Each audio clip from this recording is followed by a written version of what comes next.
Shalom, salam Patunggilan. Selamat bertemu kembali di dalam ibadah online saat ini. Karena kita masih dalam situasi pandemi COVID-19. Bapak, Ibu, dan Saudara yang terkasih di dalam Tuhan Yesus, bagaimana keadaan panjenengan saat ini? Semoga di dalam kondisi yang sehat dan selalu sukacita. Saat ini kita akan melaksanakan ibadah pemahaman Alkitab yang akan dilayani oleh Bapak Bagio Paringadi. Semoga untuk Bapak Bagio kami persilakan. Bapak, Ibu, Saudaraku yang terkasih di dalam Tuhan, marilah kita memasuki suasana ibadah. Hendaknya masing-masing kita mengatakan bahwa ibadah PA pada saat ini kita lakukan di dalam nama Allah Bapa Sang Pencipta, Yesus Kristus Sang Penyelamat, dan Roh Kudus Sang Terang Kehidupan. Anugerah dan damai sejahtera dari Tuhan Allah dan Tuhan Yesus Kristus menyertai kita semua. Amin. Marilah kita menyambut dengan kita memujikan Kidung Jemaat nomor 46 bait yang kedua. Besarkan nama Tuhan.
Sebelum kita bersama-sama membaca firman Tuhan, marilah kita menyatukan hati kita untuk kita mohon tuntunan dari Tuhan. Kita masuk di dalam doa. Bapa yang Maha Mulia, kami mengucapkan syukur atas penyertaan-Mu, kasih karunia-Mu telah tercurah atas setiap kami. Terbukti kami mendapat kesempatan untuk bersekutu pada saat ini. Kami merindukan sabda-Mu melalui Alkitab yang akan kami baca. Kiranya Tuhan membuka hati dan pikiran kami, agar kami mengerti apa yang menjadi kehendak-Mu bagi kami semua. Terlebih, kami boleh melaksanakan kehendak Bapa di dalam kehidupan kami sehari-hari. Kiranya Tuhan memberikan kekuatan dan hikmat bagi hamba-Mu yang akan menyampaikan kebenaran firman-Mu, sehingga apa yang terucap hanyalah seturut dengan kehendak-Mu saja. Di dalam nama Tuhan Yesus Kristus, kami berdoa dan mengucap syukur. Amin. Bacaan kita pada saat ini terambil dari Kisah Para Rasul 3 ayat 1 sampai dengan 10. Ini kami mohon Ibu Rani bisa membacakan. Nggih, Pak Yoyo. Pembacaan firman Tuhan diambil dari Kisah Para Rasul 3, ayatnya yang ke-1 hingga ke-10. Demikian bunyi firman Tuhan. Petrus menyembuhkan orang lumpuh. Pada suatu hari menjelang waktu sembahyang, yaitu pukul 3 petang, naiklah Petrus dan Yohanes ke bait Allah. Di situ ada seorang laki-laki yang lumpuh sejak lahirnya, sehingga harus diusung. Tiap-tiap hari orang itu diletakkan dekat pintu gerbang Bait Allah yang bernama Gerbang Indah untuk meminta sedekah kepada orang yang masuk ke dalam Bait Allah. Ketika orang itu melihat bahwa Petrus dan Yohanes hendak masuk ke Bait Allah, ia meminta sedekah. Mereka menatap dia dan Petrus berkata, "Lihatlah kepada kami." Lalu orang itu menatap mereka dengan harapan akan mendapat sesuatu dari mereka. Tetapi Petrus berkata, "Emas dan perak tidak ada padaku, tetapi apa yang kupunyai, kuberikan kepadamu. Dalam nama Yesus Kristus, orang Nazaret itu, berjalanlah."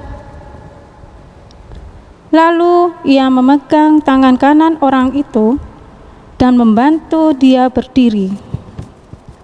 Ketika itu juga, kuatlah kaki dan mata kaki orang itu. Ia melonjak berdiri, lalu berjalan kian kemari dan mengikuti mereka ke dalam Bait Allah. Berjalan dan melompat-lompat serta memuji Allah.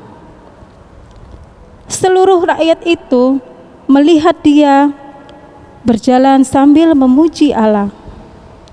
Lalu mereka mengenal dia sebagai orang yang biasanya duduk meminta sedekah di gerbang indah Bait Allah, sehingga mereka takjub dan tercengang tentang apa yang telah terjadi padanya.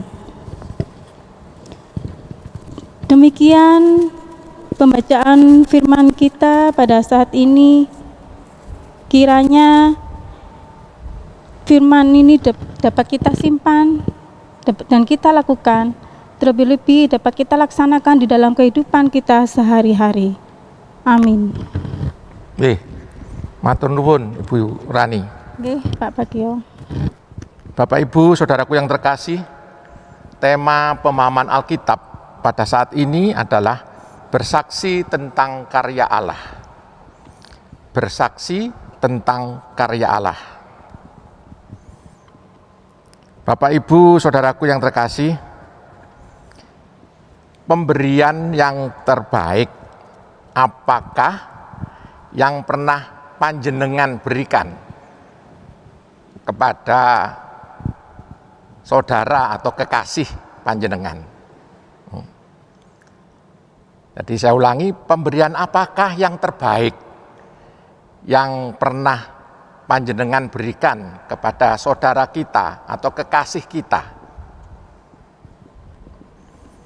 Sebagian orang mungkin menganggap dan berpikir bahwa pemberian itu yang terbaik itu adalah benda-benda yang mahal harganya, seperti perhiasan, kalung, cincin, bisa juga mobil, sepeda motor, atau HP, dan lain sebagainya, yang harganya memang mahal. Padahal ada loh pemberian yang sederhana, harganya pun murah, tetapi itu sangat berharga bagi saudara kita yang menerima. Karena memang tidak semua pemberian itu harus berharga. Misalnya, teguran yang penuh kasih. Memanggil seseorang mungkin dengan penuh kasih. Ya. Misalnya, "Hei Pak Yoyo," kan lumayan itu. Daripada "yo, yo, yo." Nah, itu pemberian yang mudah, murah, tetapi menyenangkan bagi orang lain. Bisa juga suatu perhatian kita kepada orang lain. Waktu kita waktu kebersamaan kita, itu juga satu pemberian kepada saudara kita, kekasih kita, yang murah harganya dan bisa diterima dengan baik oleh orang lain. Karena memang tidak semua pemberian itu harus bernilai mahal dan harus berwujud materi yang mahal juga, yang membutuhkan uang banyak untuk mendapatkannya. Saudaraku yang terkasih di dalam Tuhan, teks bacaan kita dari Kisah Para Rasul 3 ayat 1 sampai dengan 10, ini menceritakan tentang karya Allah, yaitu berupa mujizat kesembuhan yang dilakukan oleh Rasul Petrus dan Yohanes.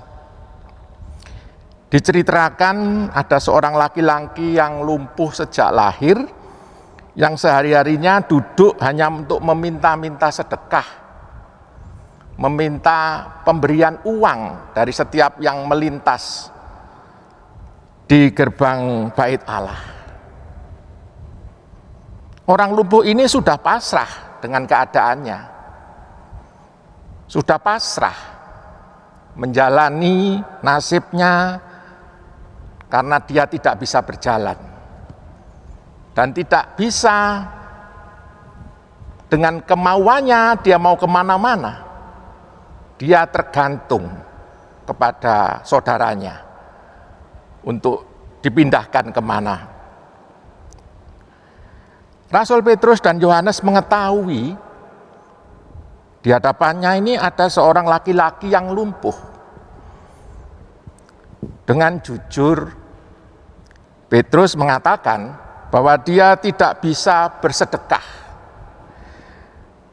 tidak mempunyai emas dan perak, atau kalau zaman sekarang memang tidak ada uang yang sangat dibutuhkan bagi orang lumpuh tadi. Tetapi dengan kuasa Roh Kudus, hati Petrus tergerak untuk menolong, untuk menyembuhkan orang lumpuh tadi. Dalam nama Tuhan Yesus, si lumpuh dapat berjalan. Mujizat tersebut adalah suatu pemberian yang melebihi dari apa yang diharapkan oleh orang lumpuh selama ini. Karena dia lumpuh sejak kecil, sehingga berjalan itu tidak lagi merupakan kebutuhan bagi dia. Karena sudah mustahil mungkin. Ya, karena sejak lahir lumpuh sudah jadi nasibnya. Dan sebetulnya yang dia inginkan hanyalah sedekah, hanyalah uang untuk menyambung kehidupannya di dalam memenuhi kebutuhan makannya. Dengan kesembuhan tersebut, orang lumpuh dapat berjalan, bersukacita, dan mendapatkan kesempatan mendengarkan berita Injil dan memuliakan Allah. Bahkan, pada peristiwa kesembuhan orang lumpuh ini menjadi jalan bagi pemberitaan Injil dan bertambahnya jumlah orang yang percaya kepada Tuhan Yesus. Dari perikop yang sudah kami baca tadi, mungkin kepada Ibu Rani, bagaimana menurut panjenengan tentang cerita Rasul Petrus dan Yohanes ini yang telah menyembuhkan orang lumpuh? Kira-kira hal-hal apakah yang bisa kita teladani kalau kita lihat dari sudutnya Rasul Petrus dan dari sudut pandang orang yang lumpuh? Monggo Mbak Yani. Oke, Mbak Yoyo. Setelah saya mendengar dan memahami tentang bacaan firman kita pada saat ini, kalau saya bisa mengambil sesuatu sudut pandang dari Petrus dan orang lumpuh. Yang pertama yang saya sampaikan, yang kita ambil dari sudut pandang sebagai seorang Petrus yang bisa kita teladani adalah Rasul Petrus dan Yohanes itu adalah seorang yang peduli terhadap penderitaan orang lain. Mereka peka terhadap kebutuhan dan keterbatasan orang lain. Meskipun orang lumpuh tersebut, saya kira tidak meminta sedekah kepada mereka, namun dengan iman kepercayaannya kepada Tuhan Yesus Kristus, Rasul Petrus dan Yohanes melakukan mujizat bagi orang lumpuh tersebut, sehingga orang lumpuh tersebut bisa berjalan kembali lagi. Sedangkan menurut saya, yang dari sudut pandang seorang lumpuh, Pak Yoyo, yang bisa kita teladani adalah dia dengan melompat-lompat sukacita, memuji-muji nama Allah, dan tetap berjalan ke bait Allah. Wah, mungkin saking senangnya ya Pak Yoyo, apa yang tidak diharapkan luar biasa bisa terjadi, luar biasa, spektakuler ya. Kemudian yang kedua Pak Yoyo ya, yang bisa saya teladani lagi dari orang lumpuh adalah si orang lumpuh ini Pak, dengan ucapan syukur atau dengan ungkapan yang dengan ungkapan syukur atau ungkapan yang sangat tidak bisa diutarakan, gembira sekali, sehingga dia bisa melakukan tadi, berjalan ke bait Allah tanpa dia harus melakukan atau meminta sedekah di bait Allah tadi, karena dia sudah memuji-muji nama Tuhan dan dia percaya mujizat itu terjadi pada dirinya. Begitu Pak Yoyo, kalau menurut saya seperti itu apa yang dilakukan, apa yang bisa kita ambil dari teladan orang lumpuh tadi. Monggo Pak Yoyo. Baik. Mungkin ada tambahan. Inggih. Yang kami dapatkan tambahannya adalah bahwa dengan mujizat tersebut kami melihat bahwa pelayanan yang dilakukan oleh Rasul Petrus dan Yohanes tersebut ini dapat membebaskan kelumpuhan yang terjadi di setiap sendi kehidupan. Yang semula mungkin orang lumpuh ini bukan hanya lumpuh kakinya, tetapi juga lumpuh hatinya dan lumpuh keinginannya. Apalagi kelumpuhan dia dalam hal memuji Tuhan. Dengan dia bisa berjalan, dengan dia sembuh dari kelumpuhannya, akhirnya kelumpuhan ini bisa berjalan semua. Dia bisa berjalan kakinya, hatinya bisa memuji-muji Tuhan. Demikian juga seluruh keinginannya bisa dia ungkapkan syukur atas perkenan Tuhan, dia boleh jalan kembali. Ya, puji Tuhan Pak ya, semoga kita bisa meneladani hal-hal seperti itu ya Pak ya. Iya. Apa yang dilakukan oleh Rasul Petrus Yohanes maupun orang lumpuh tersebut. Orang lumpuh tersebut. Dan satu hal lagi, dengan orang lumpuh menjadi berjalan dan sehat kembali, ini membuka masa depan yang lebih berpengharapan. Amin. Jadi orang lumpuh ini tidak lagi dia itu putus asa, tidak lagi dia hanya mengandalkan orang lain, tetapi dia punya pengharapan untuk kehidupan yang lebih baik lagi di masa-masa yang akan datang. Gitu. Itu Mbak Rani yang bisa kami tambahkan. Mungkin kalau tadi sudah kita kemukakan bahwa itu adalah peristiwa yang spektakuler, luar biasa, yang boleh menjadi inspirasi kita. Itu juga bisa terjadi dalam kehidupan kita ya Pak Yoyo ya. Betul, sehingga kelumpuhan itu bisa hilang oleh karena Tuhan Yesus telah menjamah kita. Lalu gini Pak Yoyo, dari teks yang kita baca tadi ya, saya ingin bertanya sesuatu kepada Pak Yoyo. Kalau tadi sudah kita bincangkan tentang bersaksi pada peristiwa orang lumpuh, Pak Yoyo, yang disembuhkan. Lalu bagaimana kita bersaksi di dalam kehidupan kita? Monggo Pak Yoyo untuk penjelasannya. Nggih. Bagaimana kita bersaksi di dalam kehidupan kita? Baru saja kita mengikuti ibadah Jumat Agung, yaitu tentang pengorbanan dan kematian Yesus di kayu salib. Itu semua adalah kasih Allah kepada kita manusia yang berdosa. Dan oleh darah Yesus Kristus yang tercurah, kita telah dibenarkan, diselamatkan dari murka Allah. Bahkan pada saat peristiwa Paskah, yaitu kebangkitan Tuhan Yesus, dan selanjutnya setelah Tuhan Yesus naik ke sorga, kita masing-masing menerima Roh Kudus untuk menolong, untuk mendampingi di dalam kehidupan kita, di dalam kita beraktivitas sehari-hari, di dalam kita menggumuli setiap permasalahan yang ada di lingkungan kita sendiri-sendiri. Sehingga kita sebagai umat yang sudah ditebus oleh Yesus Kristus, seharusnya kita tidak perlu takut untuk bersaksi atau atas segala berkat-berkat yang sudah kita terima selama ini.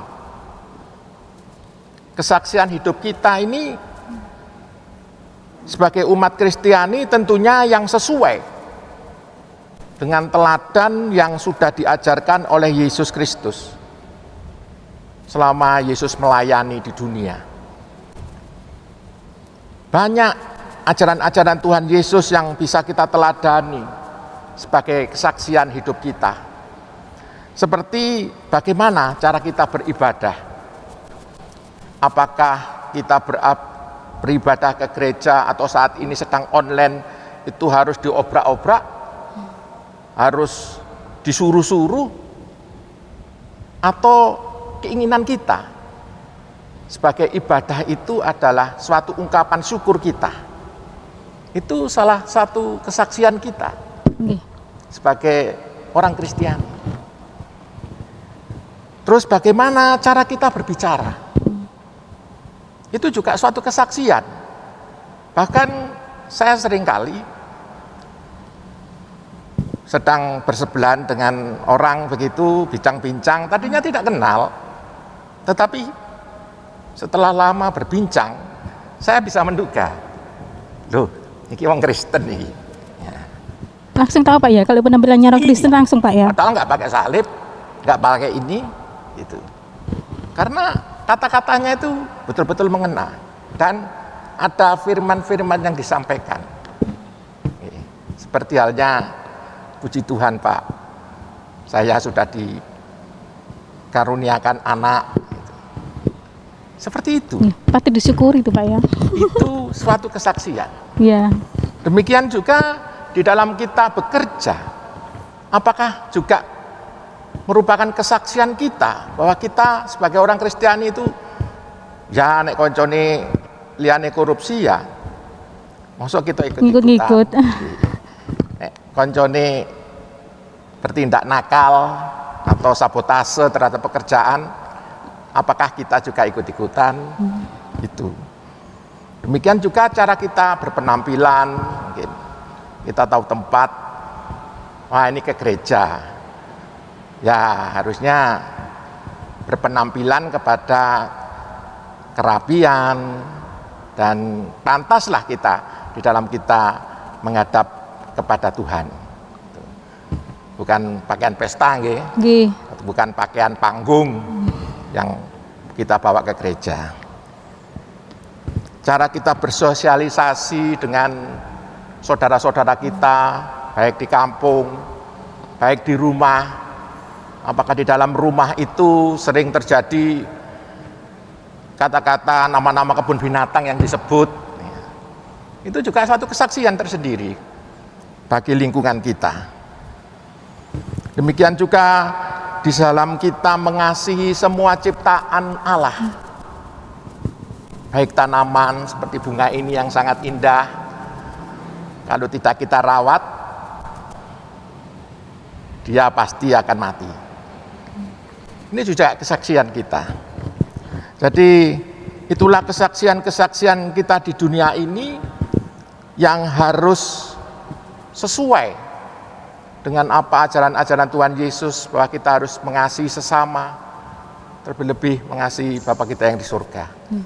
Ya, ya Pak Yoyo, semoga Demikian. kita sebagai umat Tuhan, kita bisa meneladani hal-hal seperti itu. Meskipun sepertinya agaknya mudah, tapi sulit kadang kita lakukan, Pak Bagio. Ya, memang sulit, mudah untuk dikatakan. Iya.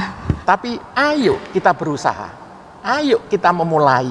Memang sedikit demi sedikit, tetapi kita harus tetap berusaha. Amin, puji Tuhan. Semoga kita semua bisa melakukan seperti hal itu ya Pak ya. Agar Iya, kita tercermin bahwa kita ini adalah teladan atau Kristus kecil yang ada di dalam hati kita. Jadi istilahnya yang panjenengan sebutkan tadi, penampilan, sikap kita berbicara, itu sangat mendukung sekali Pak ya. Istilahnya kita sebagai orang Kristen itu harus menampilkan sikap yang kasih. Iya. Terus Begitu, Pak. ini Pak Yoyo, saya juga mau tanya lagi nih Pak ya.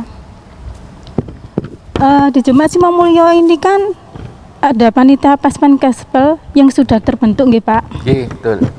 Apakah kegiatannya saat ini ada yang mengarah kepada ini Pak, bersaksi tentang karya Allah seperti tema Pak yang sedang saat ini kita bahas Pak. Terima kasih, Ibu Rani. Ya, kebetulan pada saat ini kita sudah masuk di dalam bulan Paspen Gospel, ya, panitia Paskah Pentakosta, dan kebetulan yang menjadi panitia ini blok 1, 4, dan 7 menjadi panitia pelaksana di tahun 2021 ini. Ya, seperti tahun kemarin, Nggih.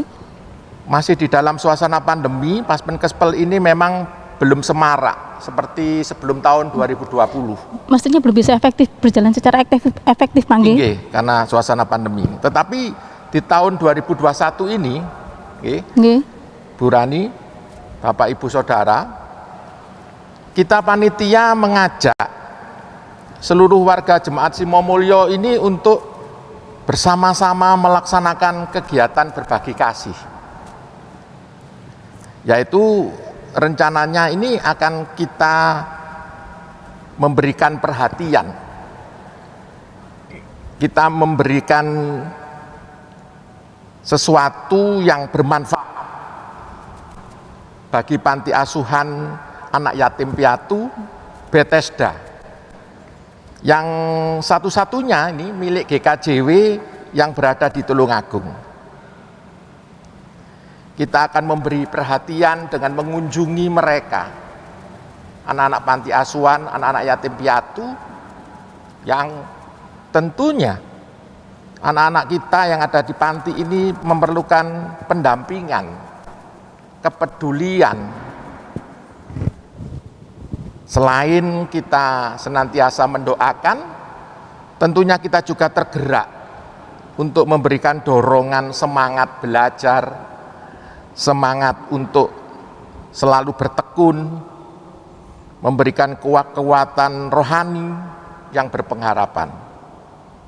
Serta kita bisa membantu apa yang menjadi kebutuhan bagi panti asuhan Bethesda tersebut. Dengan rencana kegiatan berbagi kasih ini, Bu Rani, Pak Yoyo, berarti kita juga bersaksi tentang karya Allah bagi kita. Ini yaitu bagi warga Jemaat Simomulyo yang akan mendukung program berbagi kasih ini adalah merupakan kesaksian kita, kesaksian panjenengan semua, bahwa kita telah diberkati oleh Tuhan. Di sisi lain, bagi anak-anak panti asuhan yang akan menerima bantuan dari kita, ini juga suatu kesaksian bahwa Tuhan senantiasa memelihara dan mencukupi mereka. amin.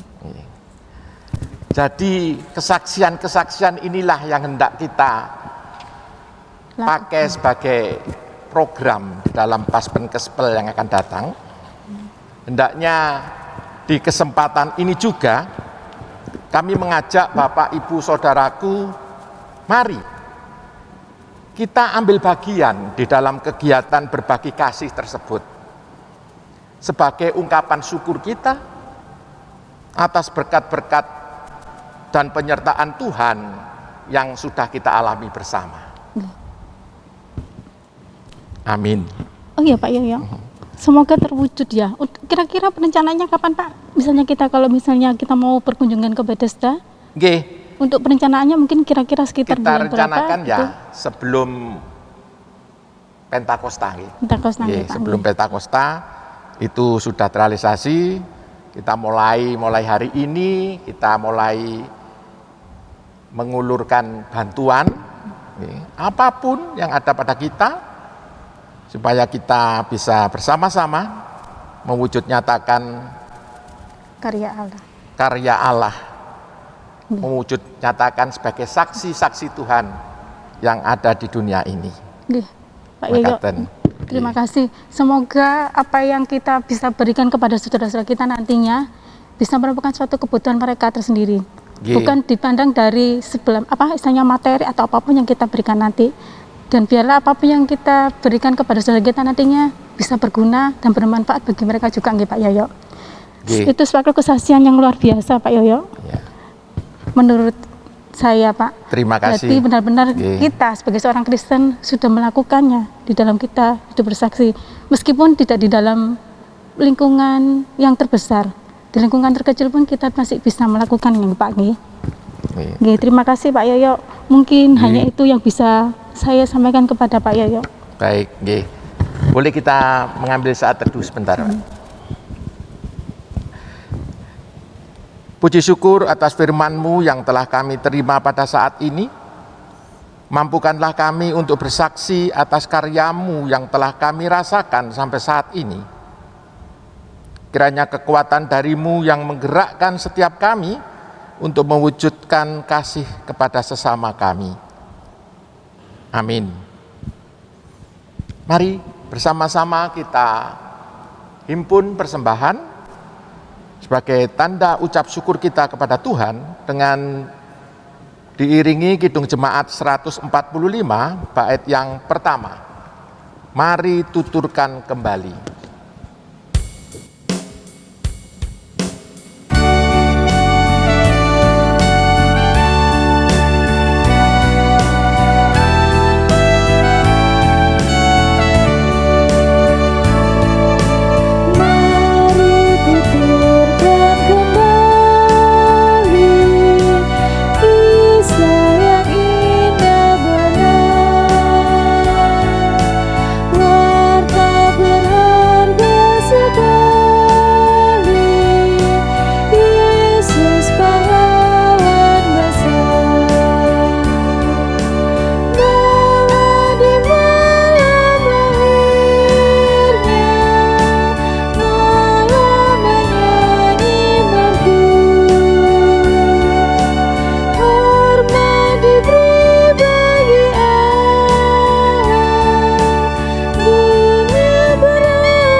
Bapak, Ibu, Saudaraku yang terkasih dalam Tuhan, marilah kita bersama-sama masuk di dalam doa syafaat.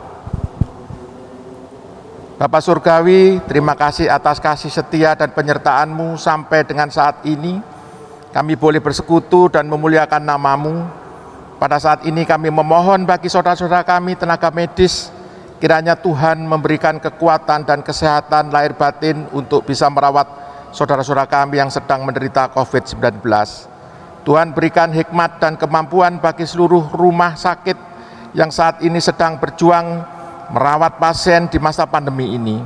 Demikian juga kami berdoa bagi bangsa dan negara kami yang banyak mengalami bencana alam maupun gangguan keamanan di beberapa tempat. Kiranya Bapa Surgawi memberikan kekuatan bagi para korban dan penghiburan bagi keluarga yang ditinggalkan orang yang dikasihinya. Tuhan, berikanlah hikmat dan kebijaksanaan bagi pimpinan pemerintahan kami, dari pusat pimpinan sampai di daerah, untuk bisa menyelenggarakan pemerintahan dengan baik sesuai dengan kehendak-Mu, terutama bagi pelaksanaan vaksinasi yang sedang berjalan, kiranya dapat terlaksana dengan lancar dan dapat menjangkau seluruh penduduk Indonesia. Kami juga menyerahkan seluruh warga jemaat Simomulyo di dalam perlindungan-Mu. Berikanlah kelancaran dalam usaha dan pekerjaannya. Demikian juga bagi anak-anak kami dalam masa pendidikan, kiranya Tuhan memberikan kemampuan untuk tetap tekun melaksanakan proses belajarnya. Kegiatan panitia Paspenkespel yang sedang berjalan, Tuhan berkati dan sempurnakan setiap rencananya, agar dapat berjalan dengan baik selaras dengan kehendak-Mu. Kami menyerahkan persembahan yang telah terhimpun, Tuhan berkati untuk menjadi sarana dalam pelayanan di Jemaat Simomulyo. Saudara kami yang mengelola persembahan, berikanlah hikmat dan kemampuan untuk bisa melaksanakan tugas sesuai dengan kehendak-Mu. Kami serahkan doa kami dengan menyebut Tuhan Yesus Kristus yang telah mengajar doa Bapa kami.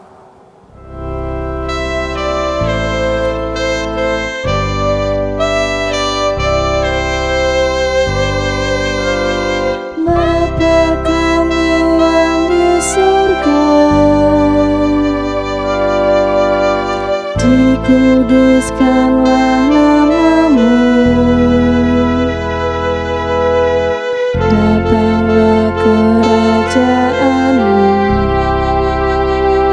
jadilah kehendak-Mu di bumi seperti yang di surga. Berikan kami hari makanan yang secukupnya. Ampuni kesalahan kami, seperti kami ampuni orang yang bersalah pada kami. Jangan bawa kami ke dalam pencobaan, tapi lepaskan kami dari yang jahat, karena Engkau punya kerajaan dan kuasa, kemuliaan selamanya.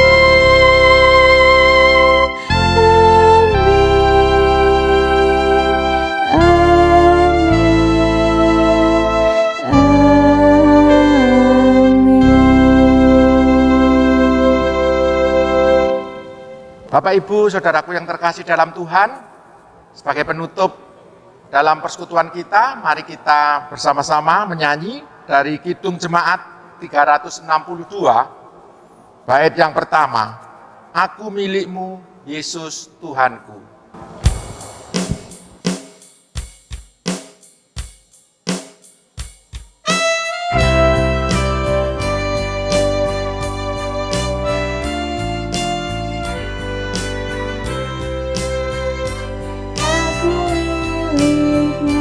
Yesus Tuhanku, Ku dengar suara-Mu. Ku merindukan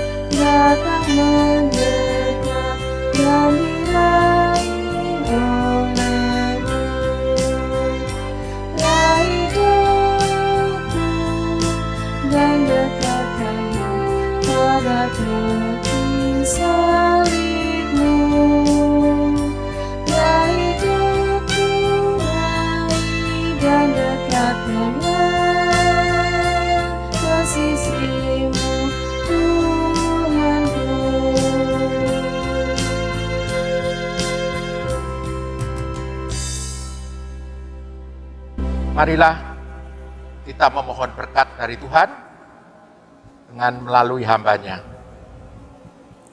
Kasih karunia dan damai sejahtera dari Tuhan Allah Bapa, Tuhan Yesus Kristus Sang Putra, serta Roh Kudus kiranya menyertai kita sekalian saat ini sampai selamanya. Amin.